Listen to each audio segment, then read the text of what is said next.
everybody trickling in. Hope you guys are ready. Bring your pad and pencil. It's going to be a great show.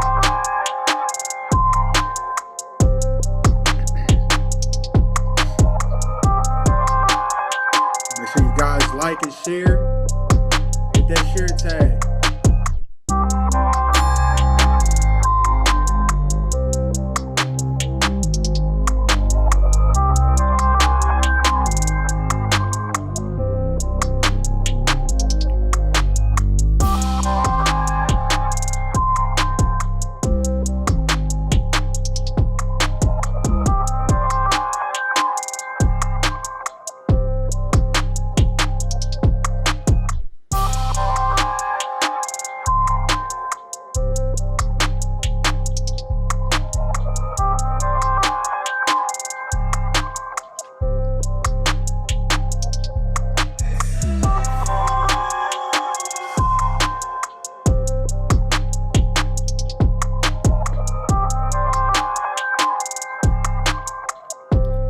Minus 30 seconds. Make sure you like, share, hit that share tag.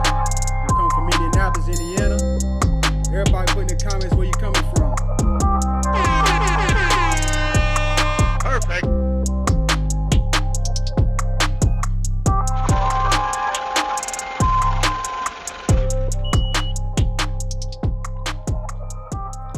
What's going on? What's going on? Welcome. My name is Michael Tolliver.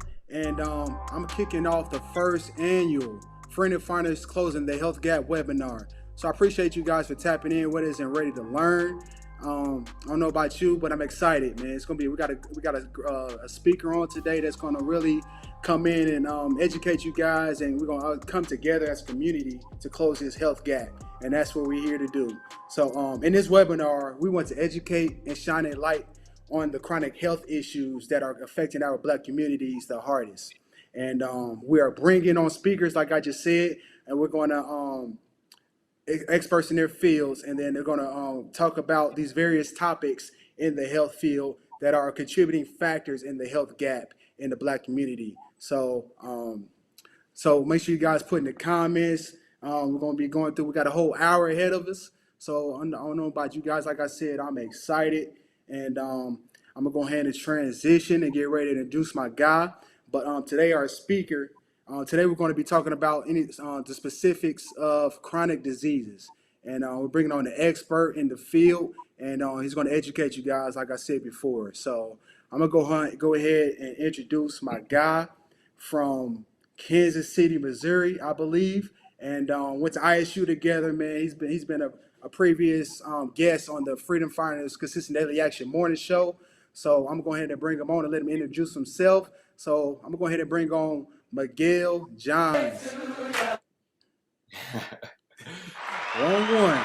But how you doing, Miguel, man? I'm doing good, Mike. Doing good. It's actually Wichita, Kansas, but Wichita, when it comes to Kansas, Kansas City is really the only city people know, so it's cool. I got you, man. I appreciate you for coming in with us again, like I said before. And how you doing today, brother?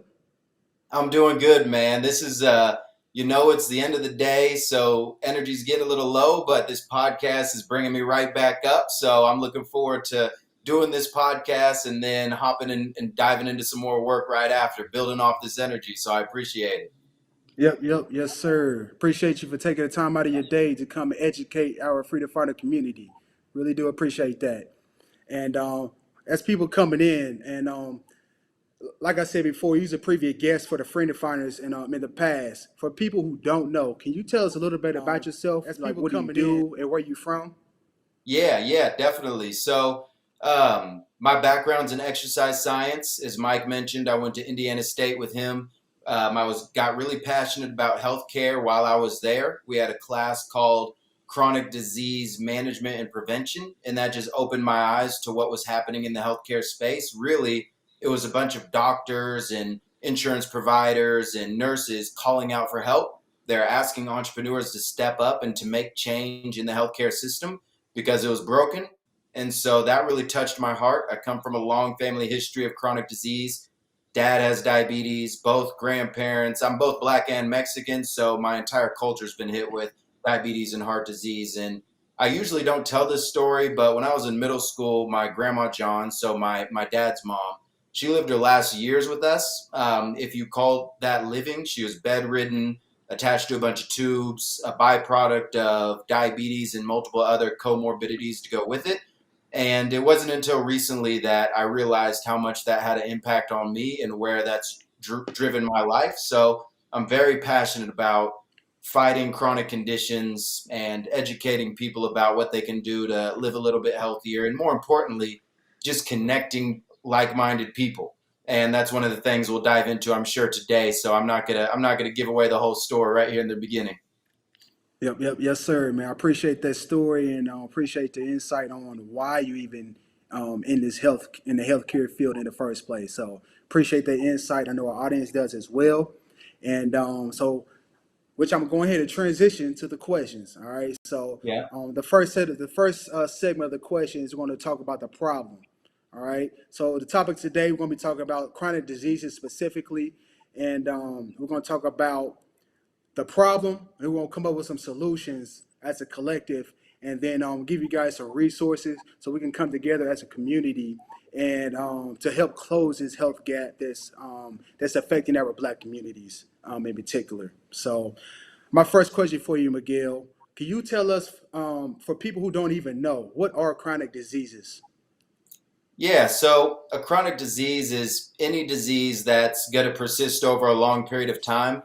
So we all know what the flu is, or now even things like the viruses that are going around. It's a lot of times we get over these things in a couple days or a couple weeks, but a chronic disease is something that stays with us for years and even decades. And I love the definition from, I can't put my finger on exactly who said it, but a disease, if you break down the word, is just a state of dis-ease. So your body's not functioning properly.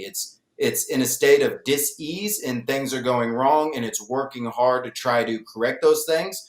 But unless we take the actions to support it and give it what it needs to do its job, then it ends up failing in the long term. And in our healthcare system today, a lot of the diseases that we face, the chronic diseases, are preventable, and that's what makes this problem hurt your heart so much, because a lot of the stuff and a lot of the pain and the suffering can be completely avoided for most chronic conditions. Not all chronic conditions are avoidable and preventable, but some of them that are hitting us really hard, like diabetes type 2 specifically, like heart disease, like strokes, those things often can be prevented if we're able to take the right steps. And there's multiple factors on why we're experiencing what we're experiencing, and we'll get into that. But I'd always like to keep it simple. If you want to think of a chronic disease, just think of your body and being in a state of dis-ease for multiple years and often decades.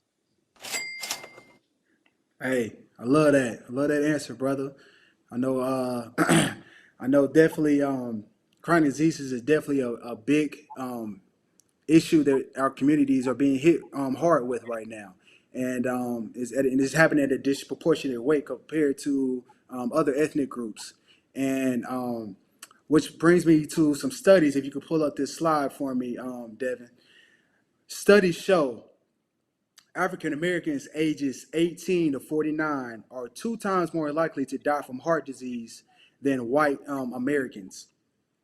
And then African Americans ages 35 to 64 years of age are 50% more likely to have high blood pressure than white Americans as well. And as you can see, blacks are developing these chronic diseases at an earlier age. And that brings me to my next question. Miguel, can you talk to us about the chronic diseases that are specifically affecting our communities the hardest, and then what are their underlying conditions? Yeah, definitely. So when we look at things like high blood pressure, diabetes, and stroke, it often comes down to lifestyle. And there is a very small percent of people who they're just genetically they're genetically at a higher risk of developing these conditions. And now, because we've experienced multiple decades of these things, now we're kind of all genetically at a higher risk because of what our grandparents have developed, what our parents have developed. But at the core of it is lifestyle, and there's many factors to that. We know I'm both black and Mexican, and in our culture, we eat good. Mexican food, soul food, fried chicken, man, tostadas, all of it. I love it. It's so good, but it's also so bad for us. Very deep fried, lots of carbs. The combination of fat and carbs is where the problems start to happen. And today in the US, there's even a term for it. It's called the modern American diet. So it's not just Black people and Mexican people, like in my family, who are at risk for the modern American diet. It's anybody who's eating lots of foods that have a high combination of carbs and fats. And so that's where it all starts is how we're eating. We're eating very poorly. We're not eating like our ancestors used to eat, even just 100 years ago. One thing you might hear often, and this is kind of always a rebuttal to the idea of eating healthy, which is, well, my great grandpa ate bacon and eggs for breakfast every day and he lived till 98. Well, the core of that is that those bacon and eggs, one, are mostly just fats. So they're not combining both fats and carbs. And two, those bacon and eggs were made in a more home style way. So I know that when my grandma cooks, or when I remember how my great grandma cooked, they cooked with real ingredients, they cooked with real food. And today, what we face is a whole bunch of contraptions that we've made to scale the food creation process. And so, a lot of the stuff that we eat in the colorful boxes or the colorful bags or bottles, it's not real food. And so, you can see this clearly in a grocery store. There's a small section for the real food, which is mostly the vegetables and the fruit. And then there's all these aisles of contraptions that have been made up to feed lots of people, which has done a great job. We feed a lot more people these days than we have in the past. But there's a downside to that. So it starts with the food. It starts with our culture, the foods we enjoy. Again, I love fried chicken. I love tostadas. I love the foods my culture has created and brought to this world. But now we're starting to see the downside of some of that. And so I'd say it starts there. The second thing is just what we call the social determinants of health. And so the social determinants of health are based on multiple factors. It can include finances. So if you're lower income, you're much higher risk for chronic disease. Transportation factors. So if you have a car, if you don't have a car, can you get to the doctor's office? Is there a bus system, a transportation system in your neighborhood?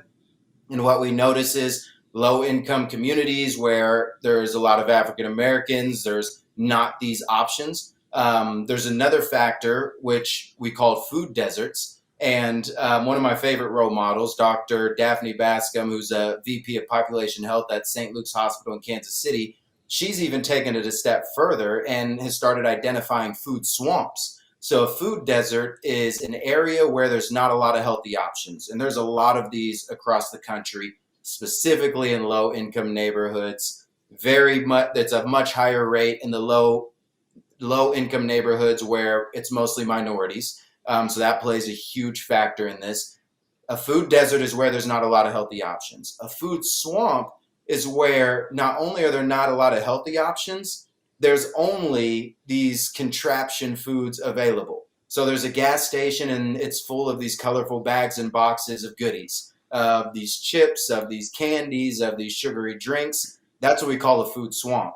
And so we're already facing an uphill battle with these food deserts. And now we're also looking in the face of food swamps. And that at the core of it is the biggest problem. It's our food, it's what we're eating, and how we've grown to eat as a culture. That's hitting us hard. And a big part of the food swamps, which is maybe another conversation for another time, but just the companies who have no problem peddling this stuff to us. So the big name fast food organizations who will stand up a fast food option in a community that has no food options in a couple of weeks, just so they can start making money and selling stuff, and with no regard to people's health. So that's where it is at the very core of it. Our culture has moved us down this path of eating things that are high in sugar, high in fat. That causes all sorts of disruption in the body. And we all know this when we eat a big meal that's delicious. So if I sit down for a big Mexican meal of tostadas and beans and rice and tacos and maybe some churros to finish it off, we start to feel tired and kind of exhausted. That's pretty much our digestive system telling us like, whoa, I've got a lot of work to do here. You just fed me a whole bunch of, I don't even know what, and I've got to break this down and try to convert it into energy. So it starts with the food. The food is the main issue. Social determinants of health have shown us that there's other factors that are involved, but the food desert factor, the food swamp factor, I believe is number one. Hey man, I love that answer, man, because it's definitely the contributing factors to that's what's affecting our communities on why these chronic diseases are happening, and it's because it's lack of education and lack of resources, which, like you said, the grocery stores, the swamp and then the desert things, and that's just contributing factors that is really hitting us hard, as a result we're dying at a higher rate than other ethnic groups, and we're catching it earlier as well than other groups. So we've been talking about the problem and things that are happening in the community and why these chronic diseases are hitting our community in particular the hardest. And so now we're going to go ahead and shift over into coming up with some solutions on how we can come together as a community to close this health gap. So, my first question in this regard is what can we do as individuals to prevent developing these chronic diseases? Yeah, the first thing I always tell people is start a self experiment. Nobody can tell you about your health better than you can if you pay attention. So, like I mentioned, after a big Thanksgiving dinner or a big soul food meal, just left Popeyes, finished off the biscuits and the chicken and the red beans and rice, which is one of my favorites, by the way, even though I limit it these days. You can feel that. And nobody on the outside world can tell you that feeling. You can feel the low energy. You can feel how it's impacting you. The same with if you get a good day of exercise. So if you go on a long walk or a bike ride or you get a sweat going, you feel better immediately after. So it starts with self experiments. If you have diabetes, which is where my specialty is and where our company focuses, we always tell people to do a 7-day glucose challenge, which is just taking your blood sugar after every meal, after every activity for 7 days. We know it's a lot, but that 7 days will be well worth it in the long term. You've got to self experiment to figure out what your needs are, what hurts you the worst, and also what makes you feel the best. And once you start that experiment, you'll find your ways to alter what you're doing so that you don't have to change your whole life. One of the things that we know doesn't work is telling people to change their entire lifestyle. So, for example, we had a participant in one of our programs, and she was from Italy. She was an immigrant, and every Sunday night they would have an Italian dinner. Most of the time, lasagna, spaghetti, all that good stuff. She noticed that it was spiking her blood sugar through the roof. Instead of telling her that she needed to stop having this family tradition, the goal was actually to figure out how to switch up a couple ingredients so that she could still enjoy it while not suffering so many consequences. So she switched out the noodles for some zucchini pasta, and just like that, she had an experiment that made a major impact. And even though it lowered her glucose levels just for one day in that moment, that's something that's repeated every Sunday for years and years and years. And it's the small things that make the biggest impact over time. We also need to move. We live in a culture now, and we are very fortunate. So I'm not complaining about this. We live in homes with couches and chairs, and we work sedentary jobs. And just a couple decades ago, our grandparents would have been working manual labor or doing things in many different ways, using their bodies. And still today, some people do. But most of us work sedentary jobs. We've got to move more. You may have heard this, but there's lots of studies coming out now talking about the 10,000 steps rule. So if you get 10,000 steps a day, you're going to increase your lifespan by X number of years. I don't know the exact number, but it's significant. We've got to move. And it doesn't have to be go out and run a marathon or run a mile or do something crazy. It's just stand up every hour, walk around the house, walk the dog more if that's your thing. If you've got a park nearby, go walk over there. Find small ways that you can get that movement in and moving our body through its full range of motions. So one of the clearest ways to see this is to watch how a baby moves when it can start walking. Watch how it picks things up. It bends at the knees, it drops its butt down low, keeps its back straight, and picks it up with its hands and then stands up. And then watch how an adult picks something up, and they're bending at the back, using their back to pick it up, all back, and then moving in just these awkward ways. And we forget how to move as we get older. Watch a young child, they move in the right way. They've got their full range of motion. So I would say if you can start with those three things, for yourself, you'll make a major impact. And you really can't influence and inspire other people until you start with yourself. So all of us who are watching this or are part of this, we've got to take the initiative to take this on in our own lives, and people will see that and they'll catch on and they'll be inspired. And then we have the opportunity to share our story and express what we're doing and in affecting people that way.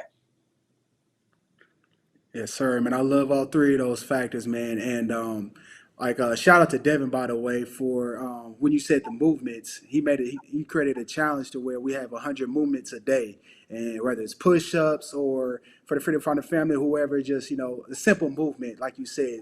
Sometimes it's the smallest things that can really put us in the right path to where we want to get to, which is health. A healthy Yep. lifestyle. So I love that. I love that. And One thing I do want to so hit before we yeah, move on, if it's okay, yeah. Go mental ahead. health. Yeah, mental health is you don't even start on these processes unless you're in a state of a healthy mindset.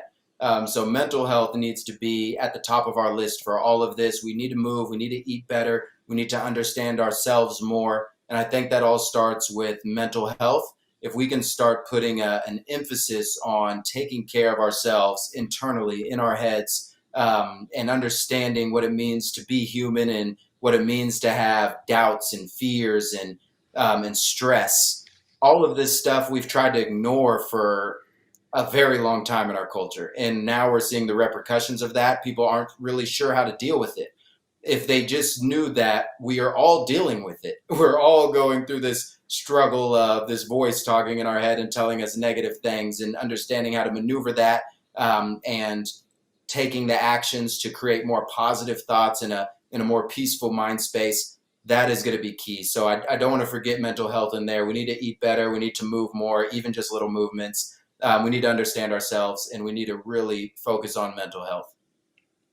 Yep, yes, sir. That's definitely probably one of the most important aspects of it is just the mental aspect of it. Because you can say I'm gonna do something 3 times a week. I'm gonna work out 3 times a week. But if you're not disciplined, if you're not mentally disciplined to where you got your mind set, this is what I'm gonna do, instead of brushing it off when it gets to the time to go, get active, then that's the tough part to where we need to get to, and it's just building that discipline and mental toughness to where we're doing what we're going to say we're going to do, which is getting Yeah. active and getting and taking ownership of our bodies and getting healthier. So And most even definitely, just I the love that. awareness. So understanding that it's completely Exactly. normal that if you're getting up early, you're going to have doubts and voices in your head telling you that this is bad enough. I should be doing this. I should be doing that. And then we like to beat ourselves up for that because we're thinking, oh, well, I don't have willpower like that guy, or I don't have the discipline like that guy. But if you can just bring awareness to understand that it's happening to all of us, his voice is happening to all of us, and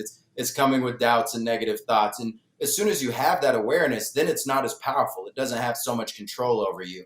And you can recognize it. Oh, there that voice is again. I just experienced it this morning. I was getting up for yoga and I was like, man, I would love to stay in this bed today. I should just be chilling. Let's turn the alarm off. But because I'm practiced at recognizing that voice, I see it for what it is, which is the regularly scheduled programming of when I want to do something difficult, it's going to show up. So just understanding that, I think if we could teach more around that, then it could make an impact.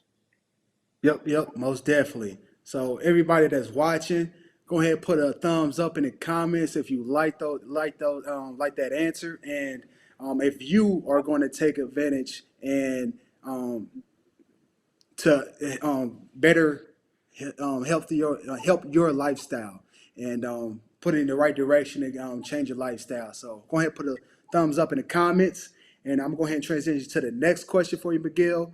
And how can we help our loved ones? So obviously, all of us is probably know somebody who has chronic diseases, and some of us have lost loved ones to chronic diseases, and some we know people who do live with and suffering from chronic diseases currently, even for ourselves, might have it as well. So, how can we help our loved ones that are suffering from those chronic diseases, and how can we even approach it? Because sometimes some Yeah. people don't like to hear, well, what are you going to do? It's like it's how do you approach it? So, what is the Yeah. best way to approach that? Yeah, so I'm going to start with the way not to do it, which is to become a police officer of your loved ones. In the diabetes space, we call that the diabetes police, which are all the family and friends who are like, should you be eating that? Shouldn't you be exercising? When's the last time you checked your glucose levels? People with the conditions don't like that at all. They don't like it so much that there's an official term for it in the industry. And so I would say not to put the pressure in a way of, we're always policing and watching our loved ones. What we found works really well and is really the core of our business today is connecting them with other people going through what they're going through. So we have a show called Real People with Diabetes on our diabetes care page, quick plug, that features real people with diabetes, and they just share their real life. My dad's the star of the show. He has type 2 diabetes, and he's a black man. And so he's able to connect to a whole audience that felt like they couldn't connect to anybody before. And he's not somebody who's like, hey, Saturday morning I'm running a marathon and I'm lifting weights all week and I'm eating super healthy. He's a real dude. He's got to maybe party on Saturday with his sons and watch his grandkids.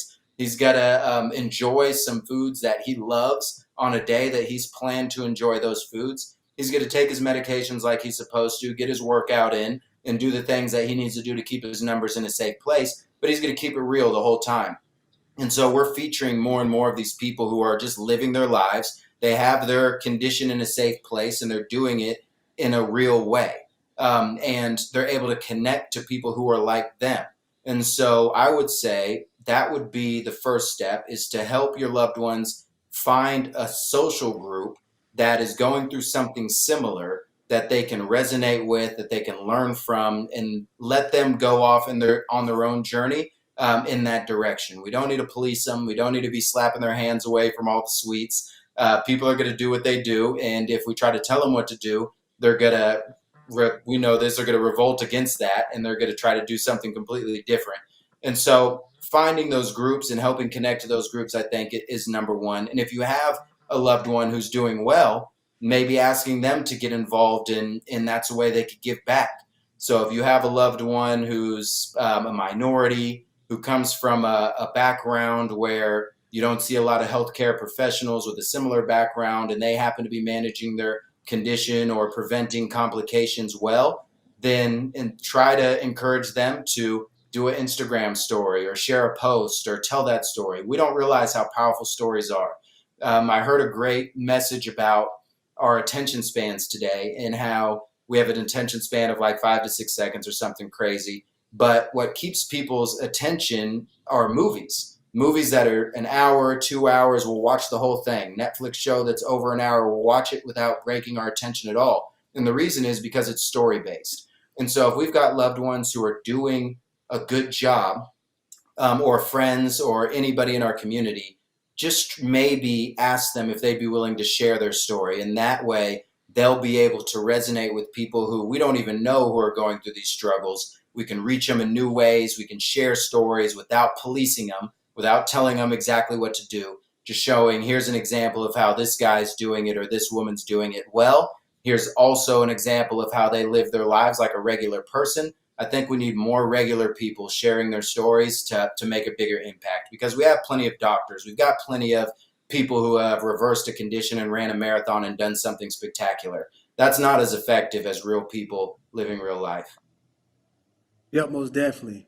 I mean, it's easier said. Like when you're a doctor, yeah, you know it all, and it's people's going to listen, but at the same time, sometimes it comes from the heart when it's just somebody who's regular, who's struggling with that every day in their life as well. And so yeah, I definitely love that, and appreciate you, for answering that like that. So my next question for you, Miguel: what are some things as a community? So we talked about what we can do for ourselves and how we can help our families. What can we do as a community um, to close this health gap? What can we do to come together and close this health gap as a community? Yeah, I think we need to become educated on these social determinants, whether it's transportation, whether it's financial support, whether it's social support, the food desert problem, these types of things. As we start becoming aware of all the factors that can lead to something like a chronic condition epidemic like diabetes, I think we start to think of solutions and get creative around that. I think also We need to support our local service providers. So I know you've got a local boxing gym. There's farmers markets that are popping up in communities all over the place. There's small hole in the wall yoga teachers or mental health experts, the local ones. We want boots on the ground in the communities so that people can understand they have these resources around them and help them get connected. So we all can do our part that way. Word of mouth is the number one marketing tool. If you've got a friend, family member, or just know a local service that's doing something in this realm, then shout them out. Let somebody know about them. Word of mouth is how we start spreading this. There's a great story about when Bill Gates and his wife Melinda, or former wife, were trying to solve the malaria problem. And of course, they've got all the money, they've got all the top researchers. They invented these mosquito nets and just thought it was the most grand idea. They distributed all these mosquito nets to all the places that were impacted the most by malaria. Come to find out, people weren't even using the nets to block mosquitoes. They were using them to fish for food. And the biggest lesson there was we don't want to solve these problems from some high up chair or tower of we've got all the answers. The problems are solved at the local level with boots on the ground, people really there experiencing the problems in their community, connecting with the people. That's where the problems are solved. So for us who are watching this or who are involved in this and just as everyday individuals, we need to really support those local groups. We need to support our local coaches, our local farmers markets, our local gyms, our local mental health groups, our local transportation efforts, all of it. A simple word of mouth shout out goes a long way. I think that's where we start. It's got to be a boots on the ground approach. Yep. Yes, sir, man. Most definitely. Because at the end of the day, I or you can only do so much. As individuals, we can only do so much, which is why, like Devin says all the time, don't work harder, don't work harder. My fault. Work harder, not smarter. The other way around. Work hard. I'm going to go ahead and scratch that Work one. smarter, not Got harder. the whole Yep, I'm thing. Yeah, following you. you know what I mean. Anywho, but yeah, so it takes all of us to come together to close this health gap because individually it's going to be a lot harder. So coming Yeah. together as a community, putting minds together, and then that's how we're going to move the needle forward to close this health gap. So I know you, like you said, you have a company. So with your company, can you tell us what services your company provides and how does this um, help close the health gap, man? And the resources that you can provide for our audience and people who's watching right now? Yeah, so we've been in the healthcare space for about 5 or 6 years, building mobile apps and producing diabetes education content. I'm very passionate about diabetes and practicing prevention, as well as avoidance of complications that come with a disease like diabetes when it's unmanaged. It can get really bad. So we decided to focus on building community. We have 2 social media pages that have really been the heart and soul of the company, Diabetes Care and Diabetes Care Espanol. And both of those pages are just giving out free information, free resources. The Diabetes Care page is where we have our show, Real People with Diabetes. And that's my dad, as well as another co-star who are just sharing their life. They're going through their experiences of living with type 2 and what they do to keep their numbers in a safe place. And they're being real. They're not marathon runners. They're not vegan, super healthy eaters. They're real people who have real lives and still keep their numbers in a safe place. So that's how we're doing our part through that page. And on the Spanish page, what we noticed was there was a massive lack of access to resources in regards to healthcare professionals. So there's not a lot of Spanish-speaking diabetes educators in comparison to the number of Spanish-speaking people with diabetes. So on that page, we decided to work with diabetes educators who speak Spanish, and we've turned their wealth of knowledge into a bunch of bite-sized videos so people can get the education from a certified diabetes educator, which is the fancy name for a nurse who's gone through extra training to focus on diabetes. They can get the access to those resources where they previously didn't have access. Those pages are doing very well for us. We've grown our community to over 40,000 people with diabetes who have watched millions and millions of videos on those pages. And now what we've realized is we're just one community.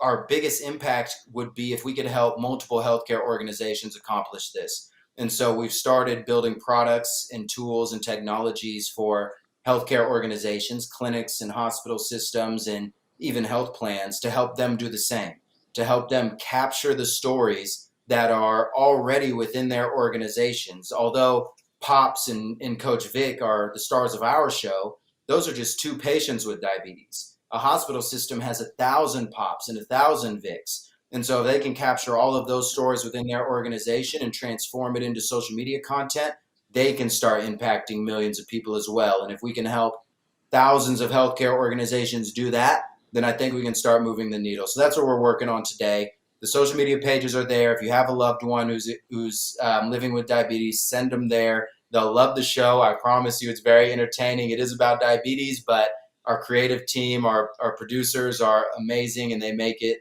really entertaining.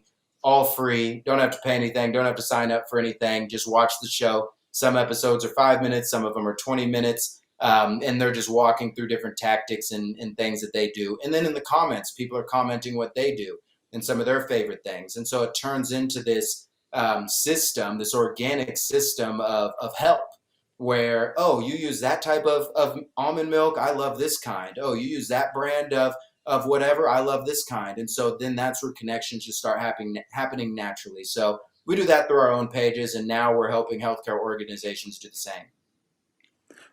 Yes, sir, man. Put in a like it, put a thumbs up in the comments. I hope you guys, if you see the link right here, going to hit the link. If you got family with diabetes, or even if you don't, and you're trying to prevent, hey, this is a place to go, and the guys will help you. It is free as well. You know, you can't go nowhere with free. You know, feel what I'm saying? So, go ahead, hit that link, educate yourselves, and take advantage take advantage of this opportunity. So, appreciate that, Miguel. And before I ask the next question, the last one, before we transition to the Q&A from the audience. So the audience, if you got some questions for Miguel, go ahead and start writing it down in the comments. And before we transition to that, so my next question for you, Miguel, is really not a question. Is there anything else that you would like to that's heavy on your heart that you would like to shine a light on in the chronic diseases field? Yeah, something that bothers me the most is in healthcare today, we tend to treat the symptoms. So we give people medication, and this is something that's really bad in the diabetes space. You start out with one pill, then you move on to two, and then you move on to your first injectable, and then you move on to insulin, and then you move on to more and more and more insulin without ever solving the problem. That bothers me. I think that we need a completely different approach, and a lot of people agree and are standing up and are now creating services that are prevention focused. I think I seen a comment in there as I took a quick peek about prevention is the way, and it absolutely is. That is so important. People are out here just taking medications that are making them worse. I could get into a whole lecture about the byproduct of taking insulin over time for diabetes, which is supposed to be a medication to help you. It's just a mess right now. So I'm very passionate about that. I really believe that we've got to take care of ourselves. We've got to do our self experiments of what types of foods make us feel good, give us energy, don't make us tired, don't make us angry or aggravated. We've got to be moving and figuring out how to incorporate more movement. And that's how we're going to start preventing a lot of this stuff. And medications are a great answer for a lot of things. But for the chronic conditions that are hurting our culture the most, it's really lifestyle based. Man, I love that, man. I appreciate you for sharing that, because I know I got a lot of it. I know the people that's listening right now got a lot of it as well. So definitely learned a lot from you today, Miguel. And that's it for those questions that I have for you. So I'm going to go ahead and open the floor up for our audience to ask you a few questions. And let's see if we got any questions. Make sure y'all start typing it in, because I know y'all got plenty of it for Miguel right now. He's here. You got him for next 15, 10 minutes. So let's see what y'all got. And we don't have it just yet, but we're gonna wait. So go ahead and make sure y'all like the comments. Make sure y'all hit that share tag. And I got one for my mama. Matter of fact, my mom Deuce got a question for you. Hi, my mom. All right. She says, "Can you speak on?" She says, "Can you speak on how diabetes and high blood pressure affect the kidneys?" Yeah, that's a great question, and I'm going to be completely honest. I'm not a healthcare provider. I've worked with many healthcare providers in our business, and they could explain this much better than me.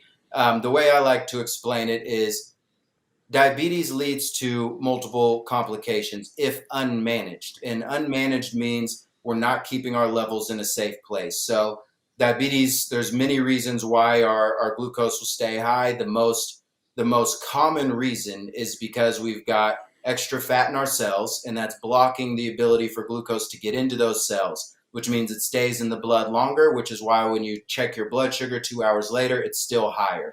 The blood has not been able to get into the cells. So then we start taking insulin so that we can help that glucose get into those cells with the help of insulin. But of course, then our body starts making less, and that insulin becomes less effective. So we need more and more and more and more.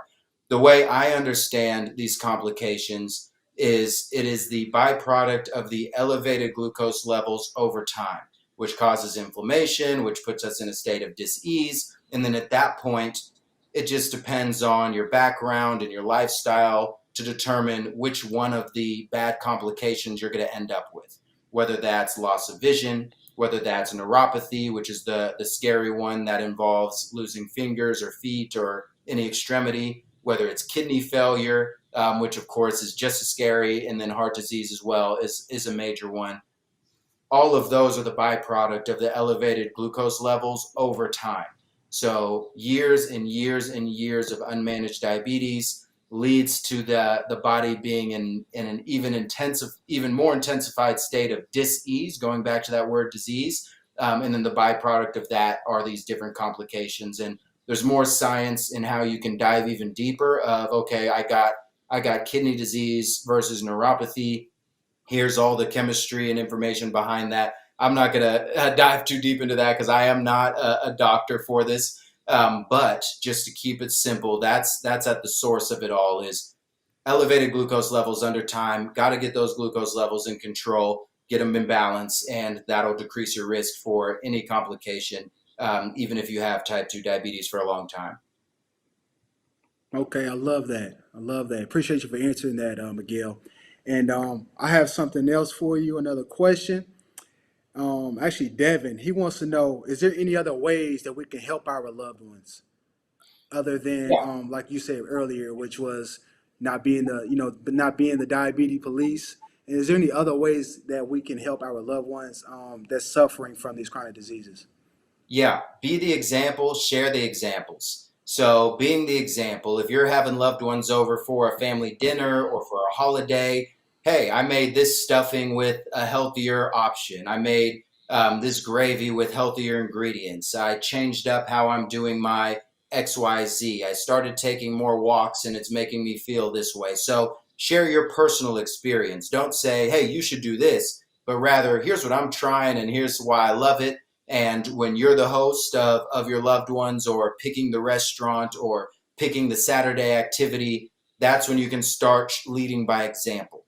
So lead by example, but also share examples. So even indirectly, I'm sharing a story tomorrow on my Facebook page about this guy who overcame.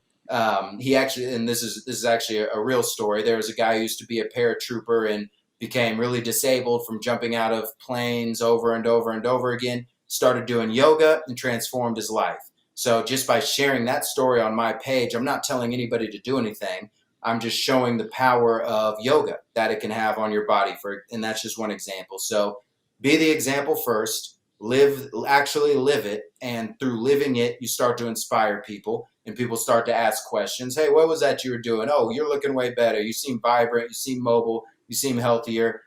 Then you can share. Now you have the opportunity to give actual information, and then sharing examples that inspire you. If you find something on the internet that relates to something someone you love is struggling with, then share it. And it doesn't even have to be direct, but those people will start to see it. They'll start to see the message that you're putting out there. without you having to slap their hand away from the goodies. Yes, sir, man. I appreciate that. Basically, live by example, people. That's basically what he's saying. Lead by example. So I appreciate that, Miguel. And I got another question for you. And question is, can you speak more on the 7 day glucose test and how do we do this effectively? Yeah, definitely. So the 7 day glucose test is all about your own self experiment. So if you need a glucose device, you're going to need strips to go with that. And I actually normally have a full box of glucose devices under my desk, but I just moved them as I'm reorganizing my studio here. So I can't pull one up here and show you. But the whole idea is you have an eating routine, you have a movement routine in your day, even if your only movement is to the desk to work all day. The goal is to have a meal, and then 2 hours after that meal, take your glucose level. Now, if your glucose level is anywhere over 200 or anywhere over 220, now you should start paying attention to what meal you had that impacted that level. So we do this for 7 days. We don't change anything about our lifestyle. I'm not saying start a new diet and then do the 7 day test. I'm saying what you do most often, what are your habits, test those, because that's what we're going to fall back to more often than not. Once we understand, oh, it's my breakfast that's sending my glucose to 300 every single day. What is it in my breakfast? Now we can start swapping some things out.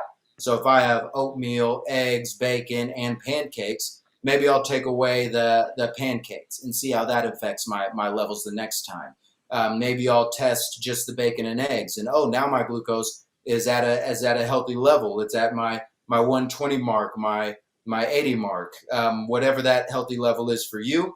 And there's a range there. You can go to the American Diabetes Association to see that spectrum. But the 7 day glucose test is testing 2 hours after every meal, as well as 2 hours after exercise, to see how these different things that we do in our life are impacting our glucose levels. And once you have that picture of your lifestyle and how it affects your levels, now you can start to make improvements. And that's why there's a new technology called continuous glucose monitors that have really started to catch on. They first came out for people with type 1 because type 1's more serious in real time versus type 2 is more of a long-term thing. Continuous glucose monitors can just stick on your arm, and you can get them online now. You don't even have to have diabetes. Lots of really healthy people are getting continuous glucose monitors because they want to know what their body's doing, how their blood glucose is reacting to different foods that they're eating. So if you're looking to do some self-experimenting, you can get a traditional glucose device at your local Walgreens, CVS, Walmart for a really low cost. Get a couple strips, a couple weeks worth, so you can test multiple times a day. If you really want to go all in, get a continuous glucose monitor, because then it's just going to show you all the data over the whole day, where your spikes are, where your drop-offs are. And the goal is to keep your range in the middle. So what we see often with people with diabetes is they're going on this massive roller coaster. If you know anybody with diabetes, they know all about this roller coaster. They're going up, they're going down, and those peaks and valleys are really high. The goal is to stay in the middle.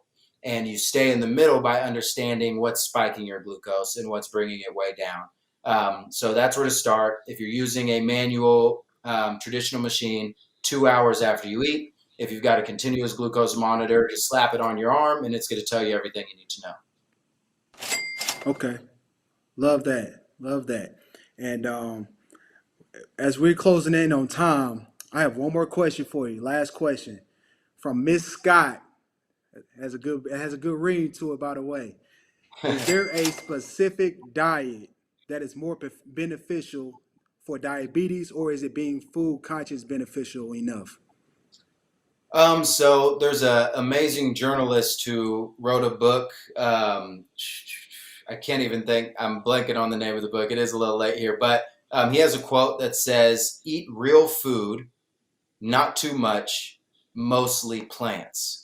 If you can do that, you're going to see immediate improvements. You need to increase the number of vegetables you're eating. You need to stop eating the colorful boxes, the colorful bags, the colorful drinks, and then just understand portions. We often eat quickly. In the United States, our portion sizes have grown. A muffin used to be the size to fit in your palm, and now it's enormous. And so eat real food, not too much, mostly plants. Now there is lots of research out there where different types of meal plans are working really well to put chronic disease in remission, reverse things like diabetes. Both plant-based diets and the keto diet work well for getting people in a state of what's considered diabetes reversal or diabetes remission. So if you really want to take it to the extremes, there are some diets out there that can help you do that. The Mediterranean is another. But if you want to keep it simple, I would start by self-experimenting. What foods are making you feel low energy? Which ones are making you feel good? And remember that simple quote, eat real food, not too much, mostly plants. Yes, sir, man. I appreciate that. Appreciate that answer, man. And as we wrap up, is there anything else you would like to add or say anything else to our viewers? Honestly, I just appreciate you guys for having me on and having this as a topic. This is close to my heart. This is with my business. This is the fight I'm fighting every single day. So I see the healthcare system. I see the food industry. I see all the things that we're up against. Luckily, if we can grow a community of like-minded individuals who are health aware, health conscious, who are putting prevention first, that's how we start to move the needle. So thank you for having this show. Yes, sir, man. I appreciate you, man. So thank you, Miguel, for joining us today and really dropping your knowledge on us because there's a lot of stuff I didn't even know up until today. So I appreciate that and we appreciate you. I'm very excited and I enjoyed this interview. So I appreciate you. I know the audience enjoyed it as well. So thank you all. Thank you everybody who's watching right now. So I want to thank you guys for joining us as we kicked off the first annual Freedom Fighters Closing the Health Gap webinar. And as we discussed, like I said, we talked about the disparities in the Black community, specifically chronic diseases. And we came up with, we highlighted the problem and we talked about some solutions on how we can close this gap together as a community, because it's not going to take one of us, it's not going to take a small group of us, it's going to take all of us. All right, so we're all going to come together and close this health gap. And for that, I will see you guys next Tuesday at the same time at 6 o'clock. So I will see you guys next week, and you guys enjoy the rest of your night. So I appreciate y'all. The Freedom Finders, we are signing off. Yep.